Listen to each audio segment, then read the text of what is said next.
تھکن کی ایک بڑی وجہ بوریت ہے۔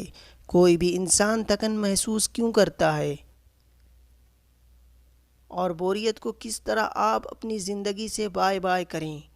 اگر آپ پورا دن تھکے ہوئے اور بور ہوتے رہتے ہیں اور کسی کام کے کرنے میں من نہیں لگتا تو آپ اس ویڈیو کو بنا اسکپ کیے پورا لاسٹ تک دیکھیے۔ آپ کو ایک بات بتاتا ہوں، ایک لڑکا رات کو تھکا ہوا آیا۔ وہ کمر اور سر میں درد محسوس کر رہا تھا۔ وہ اتنا تھکا ہوا تھا کہ رات کا کھانا کھانے کی بھی ہمت نہیں تھی۔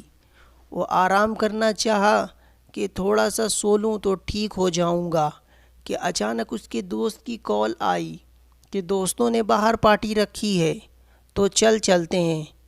اس کا یہ کہنا تھا کہ اس کی ساری تھکن دور ہو گئی۔ پھر رات کے 3 بجے وہ واپس آیا تو اس کی ساری تھکن دور ہو چکی ہوتی ہے۔ جب وہ آفس سے واپس آیا واقعی تھکا ہوا تھا۔ وہ اس لیے تھکا ہوا تھا کہ وہ پورا دن آفس کے کام سے بور ہو چکا تھا، اور بوریت ایک ایسی چیز ہے جو انسان میں تھکن پیدا کرتی ہے۔ ایک ریسرچ سے پتہ چلتا ہے کہ کوئی انسان بوریت کرتا ہے تو اس کے خون کا دباؤ کم ہو جاتا ہے، وہ کم آکسیجن انکریز کرتا ہے۔ لیکن جیسے ہی کوئی شخص ایسا کام کرتا ہے جس سے اسے واقعی دلچسپی ہو، اس کے جسمانی اعضاء صحیح سے کام کرنا شروع کر دیتے ہیں۔ یہی وجہ ہے کہ جب کوئی انسان اپنا پسندیدہ کام کرتا ہے تو کبھی بھی تھکن محسوس نہیں کرتا، اور اس لیے تو کہتے ہیں کہ جس کام میں دل لگے تو اس میں ہی کامیابی ملتی ہے۔ جس کام کو کرنے میں مزہ نہیں اور مجبوری بھی ہے تو اس میں دلچسپی کی کوئی نہ کوئی راہ ضرور نکالے۔ ہو سکتا ہے کہ ایسا کرنے سے آپ کو کوئی مالی فائدہ نہ ہو اور نہ ہی کوئی تنخواہ میں اضافہ ہو، لیکن کم سے کم آپ کو ذہنی سکون ضرور ملتا ہے۔ آپ کو ایک آدمی کی مثال دیتا ہوں کہ ایک آدمی نے کس طرح اپنے بے مزہ کام کو دلچسپ بنایا۔ ایک جاب کے لیے اسپین گیا وہ۔ بڑی مشکل سے اسے ایک اسپین میں سیلس مین کی جاب ملی۔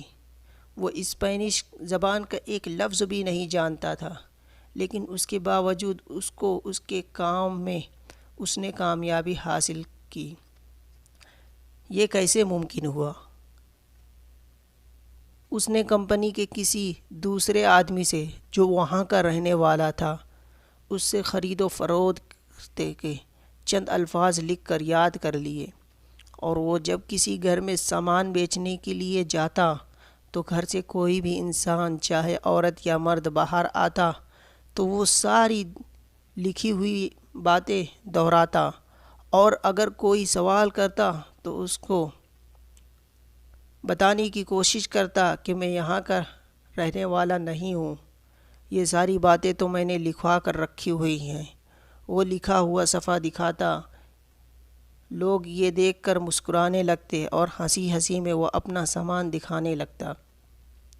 اس آدمی کا یہ کہنا تھا کہ یہ کام آسان نہیں تھا، لیکن وہ ہر صبح گھر سے نکلنے سے پہلے آئینے کے سامنے کھڑے ہو کر وہ خود سے کہتا کہ زندہ رہنے کے لیے تمہیں یہ کام کرنا ہی ہوگا، اور جب یہ کام کرنا ہے تو کیوں نہ خوبصورت طریقے سے کیا جائے۔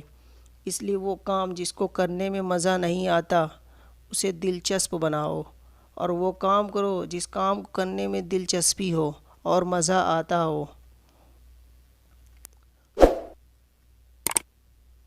اپنے ساتھ ساتھ اپنوں کا بھی بہت زیادہ خیال رکھیں۔